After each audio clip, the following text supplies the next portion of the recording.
আমার দোকানে বর্তমান কাম ধরো একটা আছে, ইঞ্জিন খোলা, ফুল ইঞ্জিন, আর স্কুটি একটা খোলা আছে। এটা হুজাই লিয়ে যাবো, হুজাই নিয়ে বোরিং করে আনবো আর হেড বানাই আনবো। এই যে একটা স্কুটি, এটা 2 বছর ধরে ফেলাইল। এটা পয়সা দিলে কাম হবো, আর পয়সা না দিলে এইভাবে থাকবো। এই তো ইঞ্জিন খুলছি, এটা আমার দোকান দেহ। এগুলো আমার ইঞ্জিন খোলা দেখছো, গিয়ার বক্স খোলা, পুরা আউলাই থই দিছি।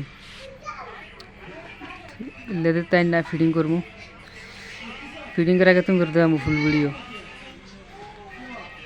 দেখতে তো হিরুম ভাই, এটা দেখছো আমার দোকান মাল কম দেখছো নি, টিয়া পয়সা নাই, মানে মাল চালু করে ওরা হয় না। আর কাস্টমার খালি বাহি চাই করে, বুঝিন না? তো বাহি এখন বেশি না, মানে এই তো রেঞ্জ একবার আউলাইল।